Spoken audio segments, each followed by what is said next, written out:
दोस्तों अब तक हुई वैज्ञानिक खोजों के अनुसार ब्रह्मांड अपनी उत्पत्ति के काल से अब तक फैल रहा है और फैलता ही जा रहा है। बिग बैंग सिद्धांत को माने तो न दिखाई देने वाली बिंदु में हुए भयानक विस्फोट से तारों की उत्पत्ति हुई और यह तारे उस अकल्पनीय उत्पन्न ऊर्जा से अभी तक जल रहे हैं।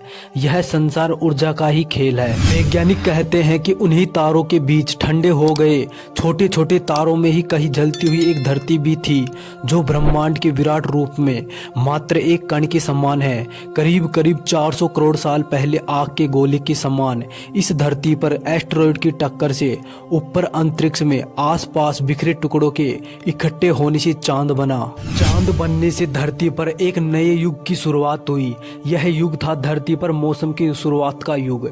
चांद धरती को स्थिर रखता है और उसके मौसम को भी बनाए रखता है। चांद के होने के कारण ही धरती अपनी धुरी पर अच्छे से घूम रही थी।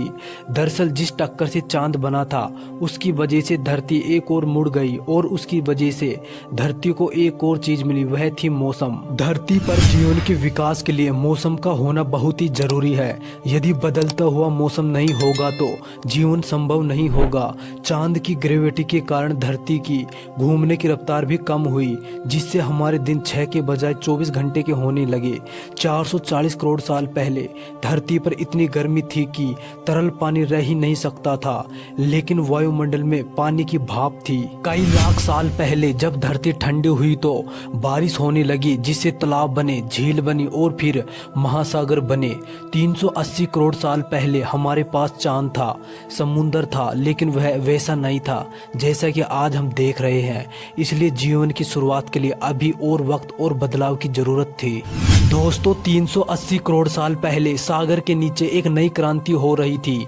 6 मामूली तत्वों हाइड्रोजन, ऑक्सीजन, कार्बन, नाइट्रोजन आदि ने मिलकर जीवों की रचना शुरू कर दी। इस तरह धरती पर चुपचाप जल के भीतर जीवन की शुरुआत होने लगी। सर्वप्रथम बैक्टीरिया के रूप में जीवन शुरू हुआ। हम सभी बैक्टीरिया ही हैं। हम बैक्टीरिया का एक जोड़ हैं। यह बात अलग है कि हमने विकास क्रम के लंबे काल के चलते अलग अलग रूप धारण कर लिए हैं। ये बैक्टीरिया लंबे समय तक समुद्र का सुख भोगते रहे और करीब 250 करोड़ साल पहले कुछ खास बैक्टीरियो ने महसूस किया कि ऊर्जा का इस्तेमाल जीने के लिए कैसे किया जाए। महसूस करने का अर्थ है यह कि यदि आपको एक बंद कमरे में रख दिया जाए तो आपका ध्यान सबसे पहले उस ओर जाएगा जिस ओर से हवा और प्रकाश आ रहा है। इसी तरह उन्होंने महसूस किया कि ऊर्जा का इस्तेमाल कैसे किया जाए। उनके इस प्रयास से ऑक्सीजन पैदा हुई और इस तरह ऑक्सीजन ने हमारी दुनिया में एक नई क्रांति की शुरुआत कर दी। ऑक्सीजन का होना जीवन के विकास में ईंधन के होने जैसा था। इस ऑक्सीजन के कारण लोहे में जंग लगने लगी। जंग लगा लोहा महासागरों के तल पर जमा होने लगा। करोड़ों वर्ष बाद यह जंग लगा लोहे का विशाल ढेर बाहर आया। यही ठोस चट्टानों का रूप लेने लगा। 550 करोड़ साल पहले जब धरती अपना 400 करोड़वां जन्मदिन मना रही थी तब वायुमंडल में ऑक्सीजन का स्तर 0 से 13% तक पहुंच गया था। ऑक्सीजन के साथ ही वायुमंडल में ओजोन लेयर बनने लगी जो हमें सूर्य की खतरनाक लेयर रेडिएशन से बचाती है। वैज्ञानिकों के अनुसार जब ऑक्सीजन की मात्रा बढ़ जाती है तो उसके दबाव से आकार भी बढ़ता है और जटिलताएं भी बढ़ने लगती हैं। इसके चलते समुद्र में जीव और जानवरों के सबसे ज्यादा एवं सबसे उन्नत समूह पैदा हुए हैं। करीब 50 करोड़ साल पहले समुद्र में पहली कांटे वाली मछली पैदा हुई। मछलियां हमारे पूर्वज हैं। असल में आज के सारे रीढ़ वाले जीन मछलियों के ही आधारभूत ढांचे पर ही बने हैं। ऑक्सीजन के कारण धरती पर जल से निकलकर पौधे सबसे पहले आगे बढ़े। करीब 40 करोड़ साल पहले जीव भी आगे बढ़ने को तैयार हो गए। धरती पर फैलने के क्रम में सबसे पहले महासागरों से बाहर आए उभयचर जीव। उभयचर से सरीसृप बने। सरीसृप का महासागरों से संपर्क टूटने के बाद वे धरती की दूसरी जगह पर बसने लगे।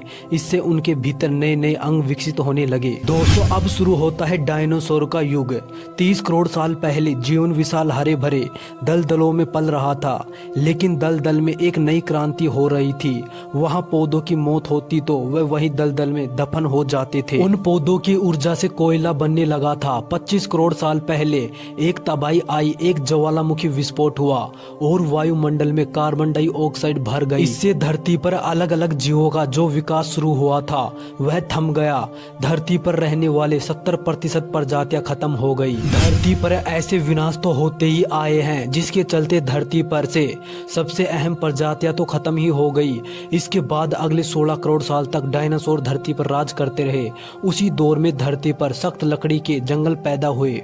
डायनासोर के शुरुआती काल में दुनिया भर की जमीन एक ही जगह पर जमा थी, जिसके चारों ओर समुद्र होता था जिसे पैंजिया कहते थे, लेकिन अब वह अलग होने लगी थी।